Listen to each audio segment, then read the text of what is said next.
Hello friends, welcome to shine the world with Aaji. इस video में हम लोग देखने वाले हैं क्लास 12 इंग्लिश के सप्लीमेंट्री सेक्शन से चैप्टर 1 द थर्ड लेवल का हिंदी एक्सप्लेनेशन। इससे पहले मैंने एक वीडियो बनाई थी जिसमें मैंने इसका आधा चैप्टर कवर कर लिया था और इस वीडियो में हम लोग इसके आगे का चैप्टर पूरा कवर करेंगे। तो चलिए हम लोग स्टार्ट करते हैं। There were brass spittoon on the floor and across the station a glint of light caught my eyes. A man was pulling a gold watch from his vest pocket. तो इसमें बता रहा है कि वहाँ पर एक मतलब कि पीतल का बर्तन रखा है जिसमें कि लोग थूकते हैं और स्टेशन को पार करते ही एक बहुत मतलब कि बहुत ग्लिंट लाइट मेरी आँखों में पड़ी और एक मैन है जो अपनी वेस्ट पॉकेट से एक वॉच निकाल रहा है।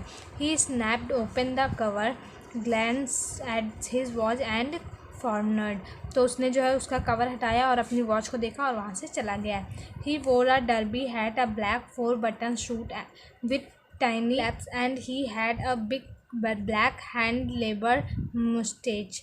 तो इसमें बताया जा रहा है कि वो उसने क्या पहना है, डर्बी हैट पहनी हुई है और ब्लैक 4 बटन वाला सूट पहना हुआ है और टाइनी लैप्स पहने हुए हैं और जो उसकी एक बहुत बड़ी बिग उसकी मूँछें हैं, बहुत बड़ी बड़ी मूँछें हैं। Then I looked around and saw that everyone in the station was dressed like 1819 something। तो वो बताता है कि मैंने जब स्टेशन के चारों ओर देखा तो मैंने देखा कि जो वहाँ सभी लोग 19वीं सदी के कपड़े पहने हुए हैं। I never saw so many breed sideburns and fancy mustache in my life। वो बता रही मैंने अपनी पूरी लाइफ में ऐसी ब्रीड मतलब कि दाढ़ी और इतनी फैंसी मुझे कभी नहीं देखी थी। A woman walk in through the train gate. एक वूमेन है जो कि ट्रेन गेट से होकर जा रही है। She wore a dress with leg of mutton sleeves and skirt to the top of her high bottomed shoes. तो इसमें उसके ड्रेस का वो वर्णन कर रहे हैं कि एक जो महिला है वो जो गेट से होकर जा रही है ट्रेन के, तो उसने हाई बॉटम शूज़ पहने हुए हैं और उसने जो ड्रेस पहनी है उसके ऊपर मटन स्लीव्स हैं। तो यही सब बता रहे हैं और जो ऑथर है वो बता रहा है। आगे बढ़ते हैं। Back of her out on the track I caught a glimpse of a locomotive, a very small carriage, an evil locomotive with a funnel snap stack, and then I knew। तो बताते मैंने लोकोमोटिव की एक झलक देखी। Locomotive यहाँ पे क्या है, एक ट्रेन जैसा होता है, उसकी ये इसकी पिक है तो आप देख लीजिए। तो वो बहुत उसके जो कैरियर हैं बहुत छोटे छोटे हैं और वो उसके जो फनल स्नैप है बहुत स्टैच हैं। एंड आई न्यू, और तब मुझे पता चला। आगे बढ़ते हैं हम लोग। To make sure, I walked over to the newsboy and glanced at the stack of paper at his feet। तो बताता है टू मेक श्योर मतलब कि मुझे पता लग तो रहा था कि ये थर्ड लेवल है, मैं 19th सेंचुरी में पहुंच चुका, तो उसे श्योर करने के लिए मैं एक न्यूज़पेपर जो बेच रहा था लड़का पास गया जो कि न्यूज़पेपर बेच रहा था और उसके पैरों के पास गया। It was the world and the world has not been publish for year. तो उसने देखा कि वो जो पेपर था वो था द वर्ड ये देखिए आपको दिखाया जा रहा है, तो यही पेपर था और वो कहता है कि ये जो द वर्ड है ये तो सालों से छप नहीं रहा है। The lead story said something about president Cleveland. तो बता रहा जो फ्रंट पेज पे जो वो था जो न्यूज़ छपी हुई थी वो किसके लिए थी, प्रेसिडेंट, वहाँ के जो प्रेसिडेंट है क्लीवलैंड के लिए। I have found that front page since in the public library files and it was printed June 11, 1894। तो बता रहे मुझे एक बार जब पब्लिक जो लाइब्रेरी थी वहाँ पे एक फ़ाइल में दिखा था जो कि कब प्रिंट हुआ था 11 जून 1894 में। आगे बढ़ते हैं हम लोग। ये बहुत ही इंटरेस्टिंग स्टोरी है और ये बहुत ही कॉम्प्लिकेटेड भी है, तो आप सभी बहुत ध्यान से देखिएगा। तो आगे बढ़ते हैं हम लोग। I turn toward the ticket window knowing that here on the third level at Grand Center. तो बताते हैं उसके बाद मैं जहाँ टिकट विंडो पे गया किस लिए, ग्रांड सेंटर की थर्ड लेवल के टिकट सेंटर पे गया। I could buy ticket that would take Lucia and me anywhere in the United State we wanted to go. तो बताता मैं टिकट खरीदना चाहता था अपने लिए और लूसिया के लिए, ताकि वो जो यूनाइटेड स्टेट में वो मुझे कहीं पर भी ले जा सके और जहाँ पे मैं जाना चाहता हूँ। इन द ईयर 1894, बता रहे हैं 1894 के ईयर में। And I wanted 2 ticket of Galesburg Illinois. तो बताता है मुझे 2 टिकट चाहिए थे, किसके लिए, गर्ल्सबर्ग के लिए और इलिनॉइस के लिए। Have you ever been there, क्या तुम कभी वहाँ गए हो। It is a wonderful town still. तो ये अभी भी बहुत ही अद्भुत टाउन है, बहुत अद्भुत कस्बा है। with big old frame house, huge lawns and tremendous trees whose branches meet overhead and roof the street। तो बताता है कि वहाँ के जो है बहुत बड़े बड़े घर हैं, बहुत बड़े बड़े लॉन हैं वहाँ पे, और जो वहाँ की पेड़ों की शाखाएं हैं वो हमारे ऊपर से पूरे सर को घेर लेती हैं और एक छत की तरह बना देती हैं। एंड इन 1894 और 1894 में summer evenings were twist as long and people sat on their lawns, the men smoking cigars and talking quietly। कि वहाँ पे जो गर्मियों की शाम होती है वहाँ पर लोग क्या करते हैं, अपने लॉन में बैठते हैं, बाहर जो उनका लॉन है वहाँ बैठते हैं और लोग, बहुत सारे लोग चिगार पीते हैं और बहुत आराम से बातें करते हैं। The women waving palm leaf fan, जो वुमेन होती हैं वो पाम लीफ की फ़ैन मतलब कि पंखा कर रही होती है उससे, with the fire flies all around, और जो फायर फ्लाइज होती हैं वो जो गर्मी में शाम को ऐसे उड़ा करती हैं, फायर फ्लाइज की ये पिक है तो आप देख लीजिए। तो वो जो होती हैं तो वो भी पूरे चारों तरफ घूम रही थी। इन द पीसफुल वर्ल्ड, ये बहुत ही ज़्यादा शांतिमय संसार लग रहा था। To be back there with the first world war still 20 years off and world war second over 40 years in the future, I wanted to ticket for that. तो बता रहा है कि मुझे 2 टिकट चाहिए फर्स्ट वर्ल्ड वॉर से के 20 साल पहले और सेकेंड वर्ल्ड वॉर के 40 साल पहले के फ्यूचर को देखने के लिए। तो ये बता रहा होता है, ये सब कह रहा होता है, ये सोच रहा होता है।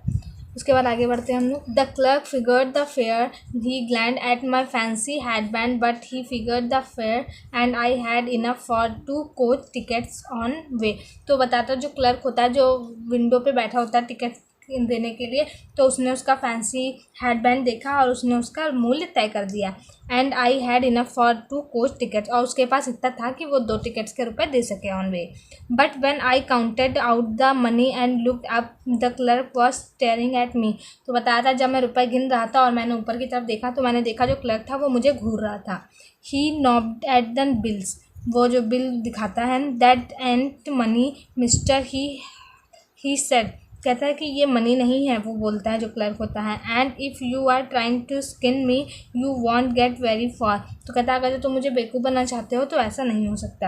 And he glans at a cash driver beside him, of course the money was old style bills, half again and big as the money we use nowadays। तो बताता है कि वो जो पीछे जो मनी गिनता है वो बैठा था, तो मैंने उसके रुपए देखे तो वो कैसे थे, वो एक ओल्ड स्टाइल करेंसी थी, मतलब कि जो पिछले सालों में बहुत पहले चलती थी वो वाली करेंसी थी। वो आपके रुपए से बहुत छोटी थी, मतलब कि उसकी हाफ थी। तो वो दिखा रहा होता, वो देखता है। एंड डिफरेंट लुकिंग, और वो बहुत ज़्यादा डिफरेंट दिख रही थी।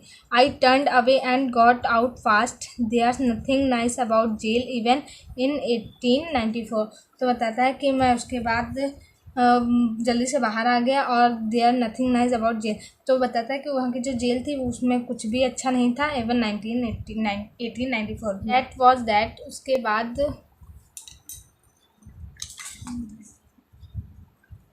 एंड दैट वॉज दैट का हिंदी मीनिंग और वह था, I felt the same way I think, I suppose next to during lunch.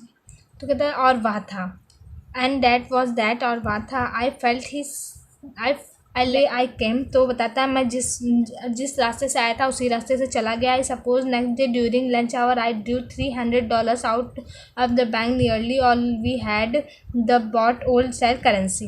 तो बताता है कि मैं अगले दिन जब लंच आवर था तो मैंने जो है अपने बैंक से $300 रुपीज़ निकाले और उन्हें किस में कन्वर्ट कर दिया, ओल्ड स्टाइल करेंसी में। That really worried my psychiatrist friend. तो जब वो ये सब बता रहा होता है तो उसका जो साइकेट्रिस्ट फ्रेंड होता है वो बहुत ही वरीड हो जाता है कि ये सब की क्या करने लगा था, अपने $300 को आप ओल्ड स्टाइल करेंसी में बदल दिया था। You can buy old money at almost any coins dealers but you have to pay a premium. तो बताता है कि आप अपनी करेंसी को किसी भी करेंसी में चेंज कर सकते हैं, किससे, कॉइन्स डीलर से, लेकिन आपको उसके लिए कुछ भुगतान देना पड़ेगा। My $300 bought less than 200 in old style bills.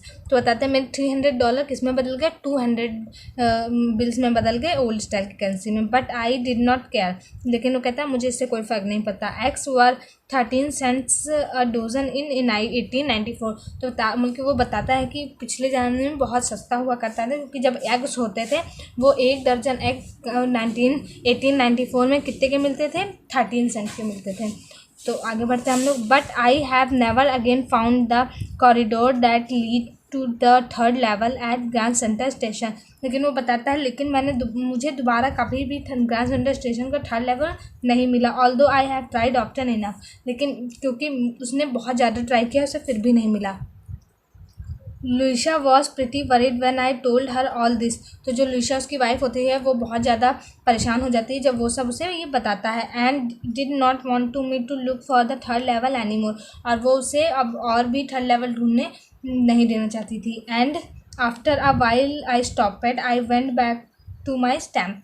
तो बताता है कुछ दिनों के बाद मैंने उसे ढूंढना, थर्ड लेवल को ढूंढना बंद कर दिया और मैं वापस से अपने स्टैम्प कलेक्टिंग पे आ गया। आगे बढ़ते हैं हम लोग। But now we were both looking. लेकिन अब हम दोनों ही साथ में ढूंढते हैं every weekend because now we have prove that the third level is still है। तो बताता है कि एवरी वीकेंड में अब हम दोनों लोग साथ में ढूंढते हैं। कौन दोनों लोग? वो चार्ली और उसकी वाइफ ल्यूसा, दोनों साथ में ढूंढते हैं क्योंकि उनके पास अब ये प्रूफ है कि थर्ड लेवल है यहाँ पे। My friend Sam Weiner disappeared nobody knew where. जो उसका सैम फ्रेंड था, जो वही साइकेट्रिस्ट फ्रेंड था, वो अब कहीं भी नहीं दिखता था, किसी को भी नहीं पता था वो अब कहाँ पे है। But I short of suspected because Sam city boy and I use to tell him about Galesburg I went to school there. तो मैं क्यों बताता है कि वो जो सैम था वो एक सिटी बॉय था और वो जब मैंने उसे ये सब बताया तो शायद वो गर्ल्सबर्ग जाना चाहता था। And he always said he like the sound of the place. और वो हमेशा ये कहता था कि मुझे उस प्लेस का साउंड बहुत अच्छा लगता है। And that's where he is all right in 1894। और वह अब इस वक्त वहीं पर है, राइट वहीं पे है, गर्ल्सबर्ग में है। कहाँ किस टाइम में? 1894 के टाइम पे पहुंच गया है, वो बता रहा है ऐसा। तो आप लोगों को ये थोड़ा सा कंफ्यूजिंग लग रहा होगा, लेकिन आगे जैसे कि हम लोग स्टोरी में बढ़ते रहेंगे आपको पूरा क्लियर होता जाएगा। Because one night fussing with my stamp collection I found, well do you know what a first day cover is। तो वो बताता है कि एक नाइट क्योंकि एक रात में जब वह अपनी स्टैम्प में इधर उधर ढूंढ रहा था तो उसने क्या देखा? उसने देखा कि उसके पास एक फर्स्ट डे कवर है। अब फर्स्ट डे कवर क्या होता है ये हम लोग देखते हैं। When a stamp is issued stamp collectors buy some and use them to mail envelope to themselves on the every first day to sale, and the postmark proves the date the envelope is called a first day cover। तो मतलब कि वो लोग क्या करते हैं, जब भी कोई न्यू स्टैम्प इशू होता है, मतलब कि जो लोग स्टैम्प कलेक्ट करते हैं तो उन लोगों को ये रहता है ना कि जो सबसे पहले स्टैम्प निकला है, जो लॉन्च हुआ है, वो सबसे पहले मेरे पास आए। तो ये क्या करते हैं, वो जाते हैं पोस्ट ऑफिस में जाते हैं और अपने लिए एक ब्लैंक पेपर एनवलप के अंदर डाल के वही स्टैम्प अपने आप को खुद को ही पोस्ट कर देते हैं। इससे उनके पास अपना वो आ जाता है, स्टैम्प आ जाता है और वो लोग कभी भी उस एनवलप को नहीं खोलते हैं और अच्छे से रख देते हैं। तो इसी को फर्स्ट डे कवर कहते हैं कि मतलब कि तुरंत पब्लिश हुआ, तुरंत मेरे पास आ गया। They are never opened, you just put blank paper in the envelope. ये बताया जा रहा है कि वो उसे कभी नहीं खोलते हैं क्योंकि उसके अंदर एक ब्लैंक पेपर होता है। That night among my oldest first day cover, उस रात मैंने अपने ओल्डेस्ट मतलब कि बहुत पुराने फर्स्ट डे कवर देखा। I found one that should not have been there. मैंने एक ऐसा फर्स्ट डे कवर पाया जो कि उसे वहाँ पे नहीं होना चाहिए था। बट देयर इज़ इट, लेकिन जो वो था वो वहाँ पे था। It was there because someone had mailed it to my grandfather at his home in Galesburg। तो बता रहा है ये वहाँ पे इसलिए था क्योंकि किसी ने वो जो मेल किया था मेरे ग्रैंडफादर को गैल्सबर्ग के घर में। That's what the address on the envelope said। क्योंकि जो एनवलप था उस पर यही एड्रेस पड़ा हुआ था। And it had been there since July 1894। और था वो कब का था? 18 जुलाई का 1894 का। The post mark show that, जो पोस्ट मार्क था वो यही शो कर रहा था। Yet I did not remember it at all. तो बताता है मुझे ये बिल्कुल भी ऐसा याद नहीं कि इस डेट को मेरे वहाँ कोई पोस्ट आया था। The stamp was a 6 cent, जो स्टैम्प था वो 6 सेंट का था, डल ब्राउन था, with a picture of President Garfield. और वहाँ के जो प्रेसिडेंट थे उस समय गारफील्ड, उन पर पिक्चर हुई थी। Naturally when the envelope came to granddad in the mail it went right into his collection and stayed there. तो बताते हैं नेचुरली मतलब कि हमेशा ऐसा होता था कि जब भी कोई एनवलप आता था उनके ग्रैंड डैड के पास, उनके दादाजी के पास, तो वो डायरेक्ट अपने कलेक्शन में रख लेते थे। लेकिन इस बार ऐसा नहीं था, ये कहीं और पड़ा था। Till I took it out and open it. और उसके बाद मैंने उसे उठाया और उसे ओपन करना सोचा कि लाओ इसे खोल के देखते हैं। The paper inside was not blank, जो उसके अंदर पेपर रखा हुआ था वो ब्लैंक नहीं था, मतलब कि ब्लैंक मतलब कि सादा नहीं था, उस पर कुछ लिखा हुआ था। इट रीड, उस पर वो पढ़ने के लिए, तो उसने पढ़ा। ये था वो जो लेटर था वो ये था। तो पढ़ते हैं क्या है। तो ये एड्रेस दिया हुआ है वहाँ का गर्ल्सबर्ग का, चार्ली। तो जो वो लेटर था वो चार्ली को लिखा गया था, और उस टाइम पे चार्ली था भी नहीं वहाँ पे, तो उनके ग्रैंडफादर थे। तो ये लेटर जो था वो चार्ली को लिखा गया था। तो जब उसने लिखा तो उसे बहुत ही ज़्यादा आश्चर्य हुआ। I got to wishing that you were right. वो कहता है मुझे मैं आशा करता था कि तुम सही हो। Then I got to believing you were right. देन मुझे तब यकीन हो गया कि तुम सच थे, मतलब कि तुम सत्य कह रहे थे। एंड चार्ली इज़ ट्रू, और जो चार्ली था वो सही कह रहा था। I found the third level, मुझे थर्ड लेवल मिल गया। मतलब जो चार्ली था वो थर्ड लेवल ढूंढ रहा था, उसे नहीं मिला, लेकिन जो सैम उसका फ्रेंड था उसे थर्ड लेवल मिल गया। I have been here 2 weeks and right now down the street at the door someone is playing a piano। तो बता रहा है मैं यहाँ पे 2 वीक से हूँ और यहाँ पे इस समय स्ट्रीट के नीचे एक लोग पियानो बजा रहे हैं। And they all out on the front porch singing Nellie home and I am invited for the lemonade. तो बता रहे हैं यहाँ पे कुछ लोग गा रहे हैं, पोर्ट्स में गा रहे हैं, और मुझे एक इनविटेशन मिला है कहाँ पे जाने का, लेमोन में जाने का। Come on back Charlie and Louisa. वो बताता है कि चार्ली और लुइसा तुम लोग भी यहाँ पे आ जाओ। Keep looking till you find the third level is what it believe me. तो बताता है कि तुम लोग थर्ड लेवल को ढूंढना बंद मत करना, तुम लोग थर्ड लेवल ढूंढते रहो, ये ज़रूर मिलेगा, मुझ पर विश्वास करो। This note is sine Sam. तो ये जो नोट था इस पर किसका साइन था, सैम का साइन था। तो इसका मतलब तभी जो ये बता रहा है चार्ली ने इसको लेटर लिखा था, कब लिखा था 1894 में लिखा था। तब चार्ली तो था नहीं जब सैम ने लेटर लिखा था चार्ली को, तो इसीलिए सैम ने इसके दादाजी को लेटर लिखा था ताकि ये वहाँ पे पहुँच जाए। तो ये थी स्टोरी कुछ। अब आगे देखते हैं हम। At the stamp and coin store I go to, I found out that Sam brought $800 worth of old style currency। तो चार्ली होता है वो कॉइन स्टोर पे जाता है और वहाँ पे देखता है कि जो सैम था उसने अपने $800 रुपीज़ को ओल्ड स्टाइल करेंसी में कन्वर्ट कराया था। The out of Sam his up in a nice little है फीड द गेन बिजनेस। और वो क्या किसने इतने रुपये कन्वर्ट क्यों करा था ओल्ड स्टाइल करेंसी में, क्योंकि वो अपना ग्रेन बिजनेस स्टार्ट करना चाहता था। ही always said that what he really wished he could do. तो वो हमेशा ये कहता था कि वो मतलब असलियत में क्या करना चाहता है। And he certain can't go back to his old business. और मतलब वो हमेशा यही कहता था कि वो जो है अपना ग्रेन का बिजनेस करना चाहता था। और ये certain can't go back to his old business, not to Galsburg, Innocence in 1894 his old business, why Sam was psychiatrist। तो बताता है क्योंकि वह अगर जो किसी पुराने जब 1894 में जाता है तो वो साइकेट्रिस्ट का काम तो वहाँ पे कर नहीं सकता, इसलिए वो यहाँ पे अपना ग्रेन का बिजनेस स्टार्ट करता है। तो ये हमारी स्टोरी थी। ये बहुत ही अजीब सी स्टोरी है, कंफ्यूजिंग है, लेकिन बहुत अच्छी है। अगर जो आपको अच्छे से समझ में आई होगी तो ये स्टोरी आपको बहुत अच्छी लगी होगी। तो प्लीज़ अगर जो आपको ये वीडियो अच्छी लगी हो तो इसे लाइक कर दीजिए और मेरे चैनल को सब्सक्राइब कर दीजिए। Thank you.